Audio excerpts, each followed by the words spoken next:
Ele veio, pão da vida, luz do mundo. Sempre foi.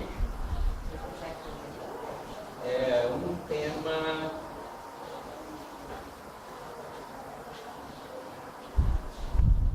que está surgindo em todas as casas espíritas e em todos os temas, porque nós vamos falar hoje da coletânea de leitura para gente falar livre. Nós queremos falar sobre a depressão, que é chamada doença do século, principalmente para a juventude.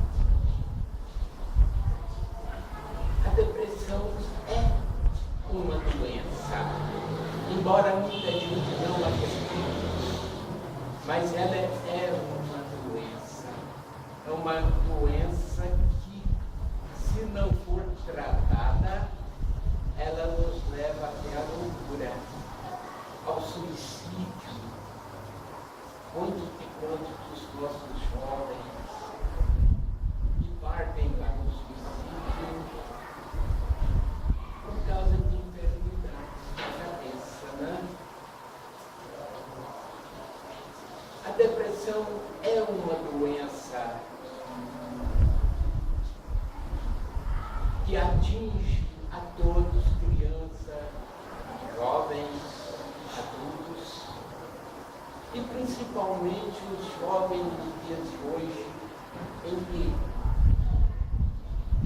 essa vida conturbada que nós vivemos, muitas vezes a falta de um conhecimento doutrinário, porque os papais estão correndo em busca do ganha-pão. Um sai para um lado, outro sai para o outro, e os filhos ficam, às vezes, entregue a babás ou algum outro parente, e eles procuram suprimir essa falta deles com presente, por exemplo, das crianças. Eles acostumam levar presente para os seus filhos, achando que está fazendo vantagem. Mas nós vemos uma coisa, gente, a criança, ela tem que ser educada. Tem que ser mostrado a ela a realidade do mundo em que vivemos, desde que ela tenha condições de assimilar esses conhecimentos. Um presente, um brinquedo, coisas, passeios,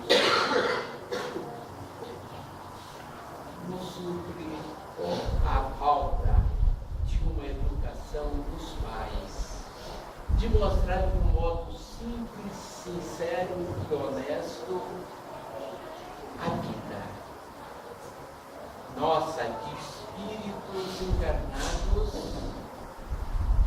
nessa escola. Então falta muitas vezes uma educação religiosa nas nossas crianças, e eles partem para a adolescência levando essa falta. E aí vão encontrar muitas vezes a internet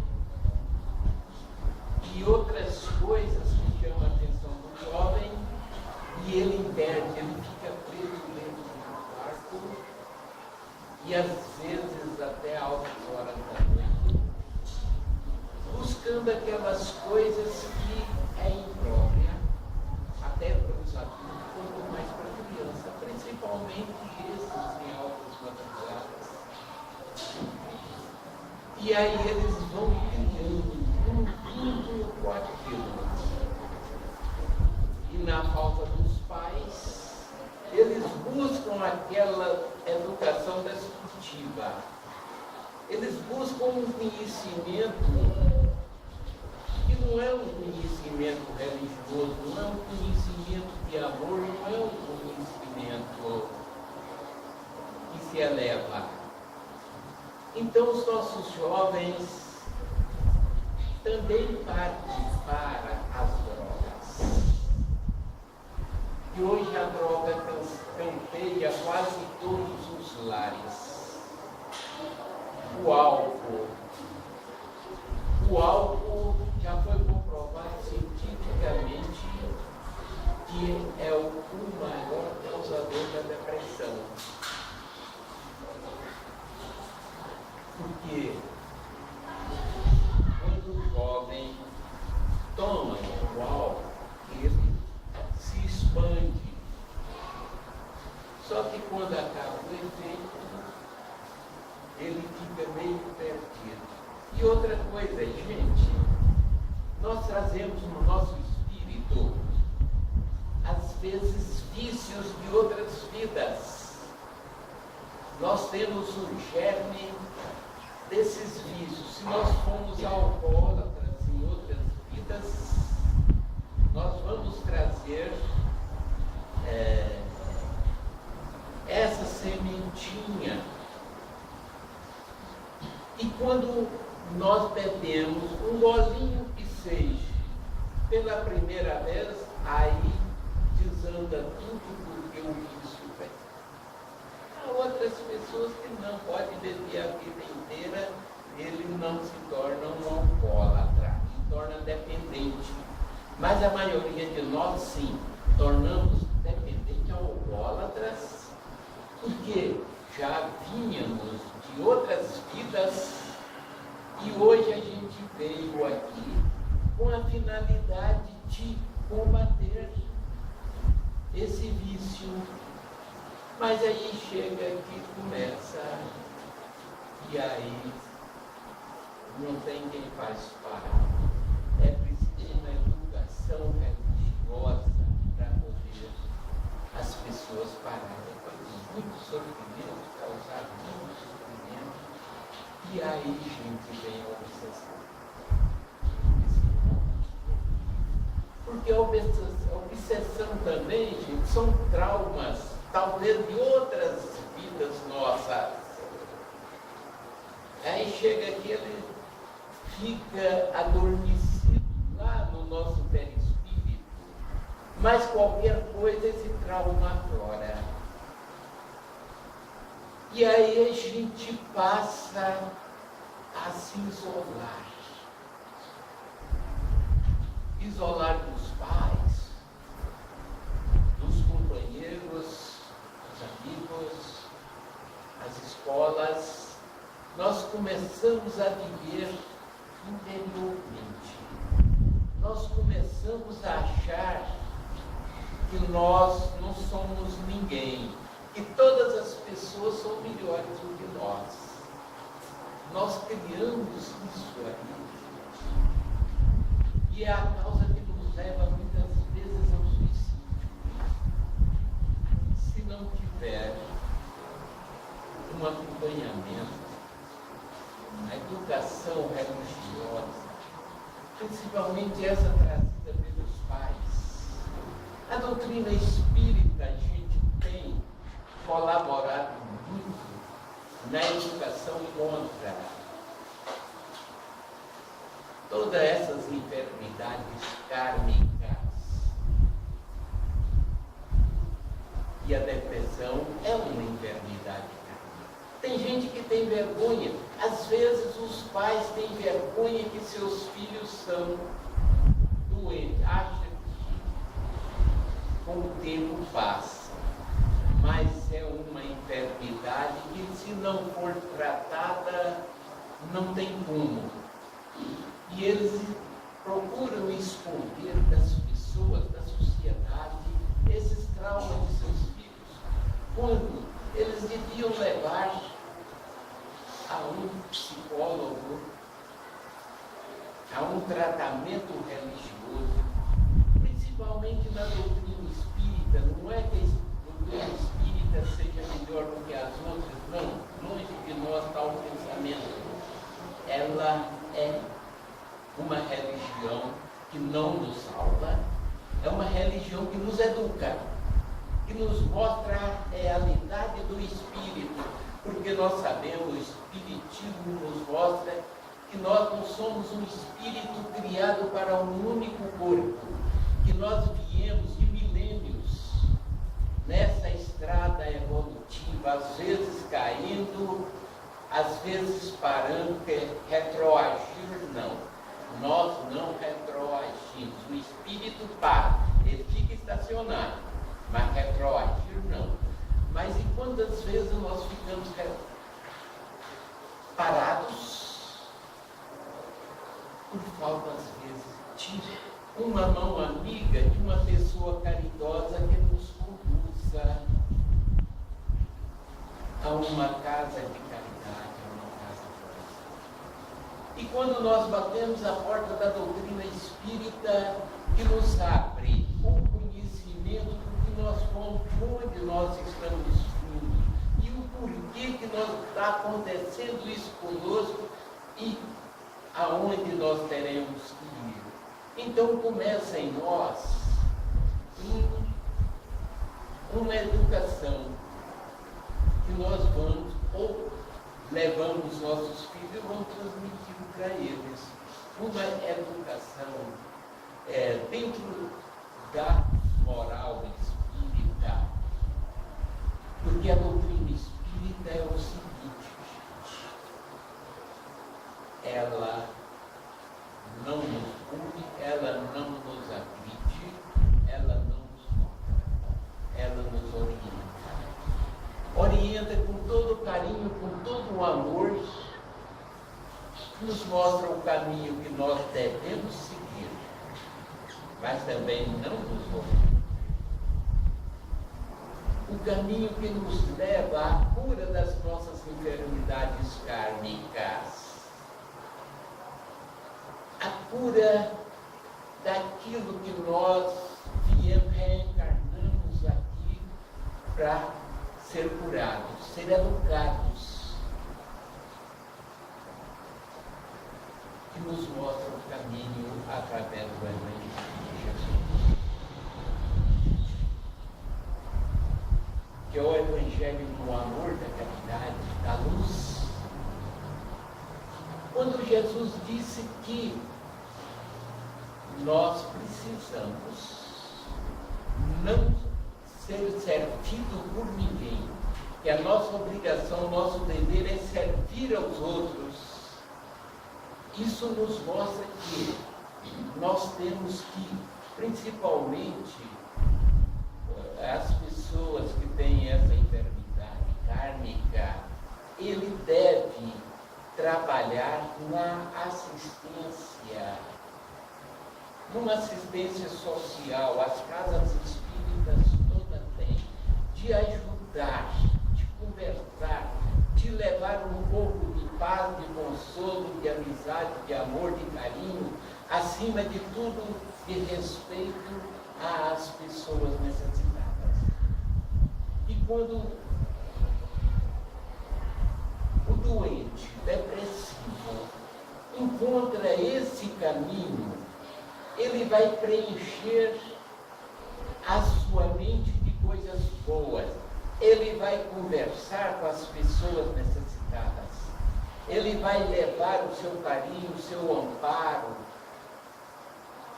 aos lares necessitados. Principalmente se a pessoa for jovem, tem condições.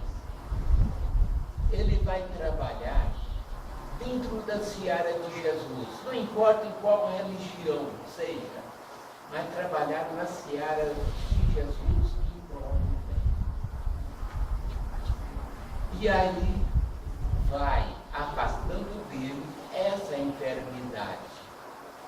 Quando Jesus disse que ele veio para servir e não para ser servido, ele nos deu uma lição tão grande que até hoje nós não compreendemos. Ele veio para servir, ele veio para ser um humilde, um trabalhador. Ele veio, em nome de Deus, trazer o amor, o perdão, a caridade para todos. Por isso que ele dizia que ele veio para servir. E que nós também temos que viver para servir, não E nós vamos servir o quê? Das coisas boas que aprendemos em nossos corações, em nossos sentimentos. Então a depressão, gente, é um aviso para nós que a coisa está errada. É aquele aviso de que nós temos que parar, observar. É aquele aviso de que nós estamos no caminho errado. É aquele aviso de que nós estamos perdendo uma existência maravilhosa, uma oportunidade maravilhosa que o Pai nos concede a fim de erradicar para sempre esses males, não só nós, mas de toda a humanidade.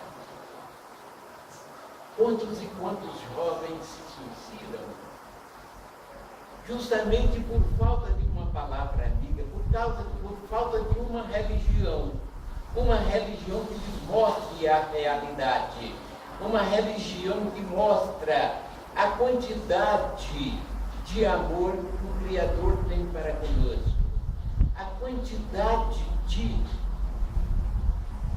bens que nós podemos fazer a todos os instantes. E como a espiritualidade não quer nada de graça de nós, é revertido para nós todo o bem que fizemos. Assim como é revertido para nós todos os males que fizemos. Quando nós plantamos a semente do mal, nós vamos colher. Essa semeadura, ela é obrigatória. Mas quando nós plantamos a sementinha do bem, do amor, da caridade, do trabalho, nós vamos colher lições maravilhosas, a começar da nossa saúde, a paz que teremos dentro do nosso lar ou na nossa consciência. Jesus não veio nos falar de consciente, subconsciente, de consciência, mas ele nos mostrou que trabalhar é o melhor caminho contra as enfermidades kármicas. Ele nos mostrou que na seara do Pai existe tantas e tantas oportunidades, tantos e tantos trabalhos, tanta bem a ser feito, que todos nós, quando queremos, nós temos. E Jesus disse que quando o trabalhador estiver pronto, o trabalho aparece. E nós temos, de acordo com as oportunidades que nós temos, de acordo com as necessidades que nós temos que enfrentar no dia a dia, nós temos também as nossas tarefas, nossas missões. E, gente, quando nós arrancamos dos nossos corações o orgulho, a vaidade, quando nós passamos a entender que os nossos irmãos são irmãos nossos, filhos de Deus, só que nascemos em épocas diferentes.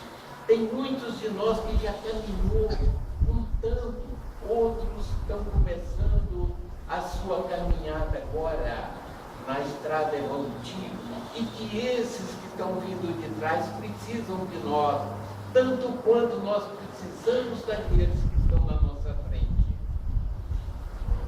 Mas Jesus, na sua simplicidade e no seu amor, ele buscou aqueles trabalhadores realmente humildes, aqueles que vieram para servir,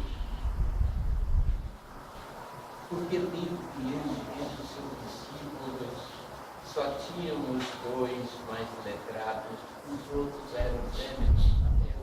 E a doutrina espírita não pergunta pela nossa capacidade intelectual, eles perguntam o que nós podemos fazer. Qual é o grau de amor que nós temos para desempenhar a nossa tarefa? E quando nós observamos isso, gente, nós temos a certeza de que as nossas enfermidades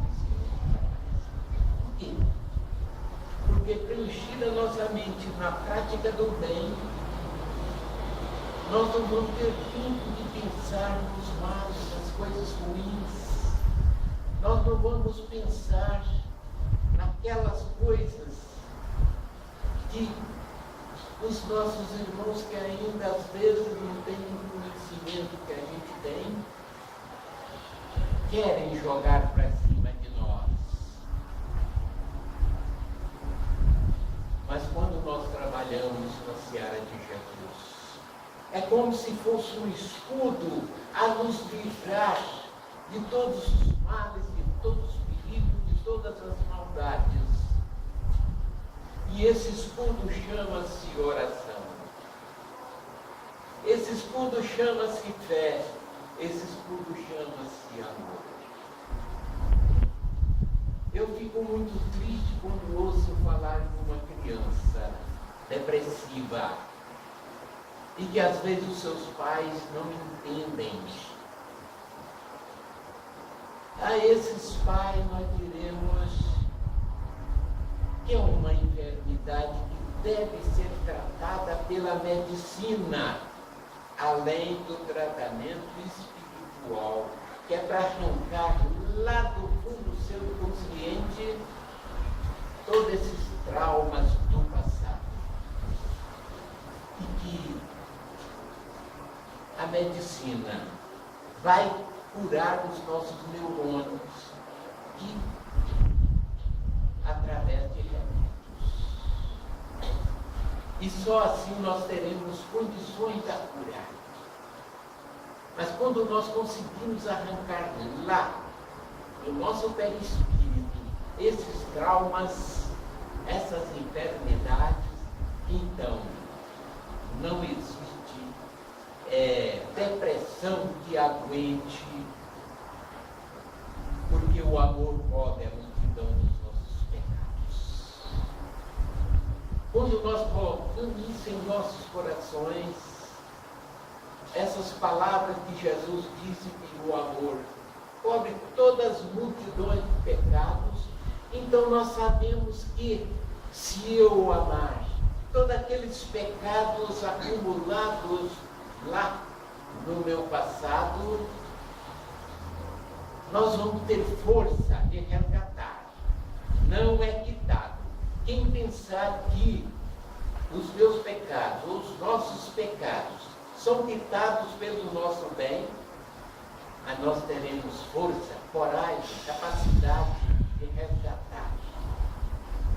Quantos e quantos lá no São Cotonou e em outros lugares que estão ali? E a gente fica pensando por quê? Essas reencarnações, se aquele espírito que está ali vegetando, que não tem conhecimento de nada, como ele resgata suas dívidas do passado, o espírito, o corpo adormece, o espírito liberta. Aí ele vai conhecer as suas necessidades, ele vai conhecer qual é a sua missão, qual é a sua tarefa. Ele vai saber o porquê que ele está daquele jeito. Ele vai buscar força, conhecimento, coragem, fé, esperança para vencer as suas etapas. Mas dentre aqueles, muitos e muitos, mas muitos mesmo, estão aqui. Não em expiação, porque eles não têm nada a ser espiado. Eles estão aqui em missão, a nos mostrar o amor, a bondade e a justiça do Criador. Eles estão aqui com um instrumento de estudo para que a gente possa meditar na situação deles, na nossa situação, na justiça e na bondade de Deus. Então, queridos irmãos, a religião, principalmente nos dias de hoje, em que a humanidade desacredita das religiões e que criam religiões à torre de direito, embora todas sejam boas, mas às vezes ali dentro falta o conhecimento mais necessário, que é o conhecimento do nosso passado. É a vivência que nós temos a partir de agora ao futuro. Então, essas nossas religiões, por melhores que sejam, porque nós respeitamos, nós amamos todas as religiões e nós temos certeza de que elas contribuem muito para a evolução da humanidade, principalmente contra os vícios. Mas nós espíritas, que recebemos a graça maravilhosa de estudarmos a sua doutrina, que recebemos a graça maravilhosa de trabalharmos nessa seara da humanidade. Com um instrumento, eu não preciso chegar em determinado lugar e conversar, falar, olha, eu trabalho na casa espírita tal. Eu sou um espírito individual, eu vou levar aquilo que eu aprendi dentro de uma casa espírita, dentro dos livros espíritas. Eu vou levar aos nossos irmãos os conhecimentos que eu adquiri dentro da doutrina espírita. Mas em nome do amor, que o amor é universal, em nome do amor que Jesus veio pregar com todo o seu evangelho, ele nos ensina a amar e perdoar. Mas se nós aprendermos a amar, se nós aprendermos verdadeiramente a amar, nós não precisamos perdoar ninguém. Por quê? Porque quando nós amamos, nós não ofendemos. Quando nós amamos, nós estudamos nosso irmão. E muitas vezes nós notamos que esse nosso irmão ainda viveu menos do que nós. Então ele ainda não aprendeu as coisas boas. Então, eu não preciso perdoar porque eu não senti ofendido. O amor cobre a multidão dos nossos pecados. E aí então, gente, distribuir o amor por todos os nossos irmãos. Distribuir essa coisa chamada trabalho, chamada assistência, chamado respeito, que todos nós temos ter uns para com os outros, porque todos nós estamos vindo de um único berço do Criador e retornaremos a esse berço nesses caminhos de luzes que nós começamos a caminhar pelos nossos próprios pés, porque jamais mesmo a espiritualidade de Jesus, por Deus, nos coloca na frente. Nós temos que caminhar, aprendendo a contornar os obstáculos. Melhor ainda se buscarmos a força de arrancar os obstáculos do caminho, para que aqueles que venham atrás tenham o caminho. E é isso, queridos irmãos, não vamos ficar conversando. Todos nós estamos aqui de acordo com as nossas necessidades, de acordo com a nossa capacidade de aprender, com a nossa capacidade de ajudar, como trabalhador da seara de Jesus. Ajudar os outros. Quando passarmos por uma criança ou por um jovem viciados em droga, se nós não temos condições de fazer nada diretamente, vamos buscar a espiritualidade através de um pensamento sincero de amor, de bondade, de carinho, pedir a espiritualidade que envolva esses nossos irmãos, para que eles possam que esses vícios têm produzido. E que Jesus é o remédio. Ele é o médico de todos os médicos. E ele diz: vinha a todos nós, estáis cansados, aflitos, doentes, desesperados, desesperançados. Entende? O meu jugo é suave,